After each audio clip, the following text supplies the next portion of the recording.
Assalamualaikum warahmatullahi wabarakatuh. Jumpa lagi dengan saya Okta Yuandira dari Prodi Pendidikan Matematika Universitas Muhammadiyah Palembang. Di video kali ini kita akan membahas tentang sumber belajar dan media pembelajaran. Langsung aja kita ke materinya. Sumber belajar adalah segala sumber, baik itu berupa daya, data, orang, lingkungan, dan wujud tertentu yang digunakan untuk mendukung proses terjadinya belajar mengajar yang lebih efektif dan efisien, dengan tujuan mempermudah peserta didik dalam mencapai tujuan belajar mengajar yang dicapainya. Nah, manfaat sumber belajar yaitu memberi pengalaman belajar secara langsung dan konkret kepada peserta didik, dapat menyajikan sesuatu yang tidak mungkin diadakan, dikunjungi, atau dilihat secara langsung dan konkret, dapat menambah dan memperluas cakrawala sajian yang ada di dalam kelas.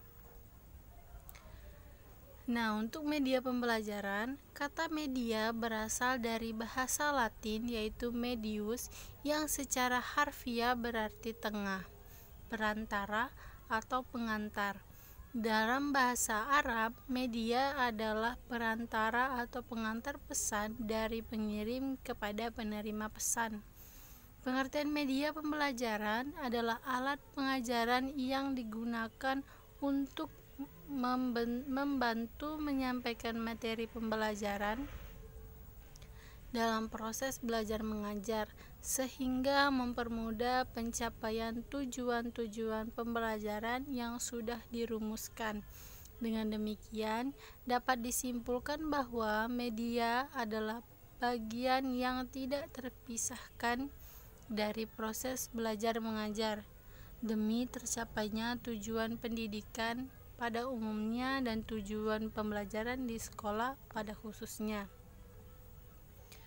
Manfaat media pembelajaran yaitu penyampaian materi pelajaran dapat diseragamkan, proses pembelajaran menjadi lebih jelas dan menarik, proses pembelajaran menjadi lebih interaktif, efisiensi dalam waktu dan tenaga, meningkatkan kualitas hasil belajar siswa.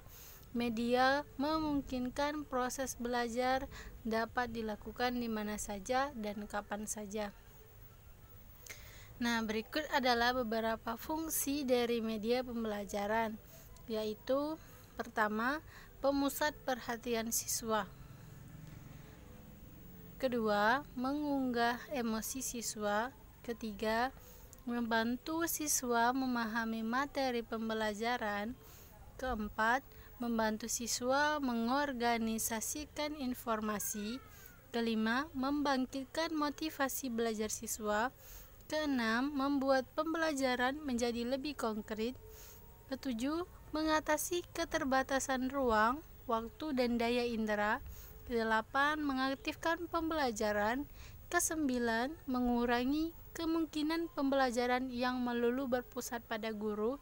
Dan terakhir, mengaktifkan respon siswa. Media pembelajaran dengan sumber belajar, yaitu perbedaannya, media pembelajaran adalah suatu media atau alat yang berfungsi untuk mempermudah dalam proses pemberian informasi dalam satu pembelajaran. Nah, contoh media pembelajaran cetak misalnya buku gambar, papan flanel, clipping, koran, dan lain-lain. Contoh media pembelajaran audio dan audiovisual misalnya video, podcast, siaran video, siaran radio, dan lain sebagainya. Sedangkan sumber belajar adalah seluruh sumber yang bisa digunakan untuk mendapatkan materi atau data dalam rangka proses mencapai tujuan dari pembelajaran.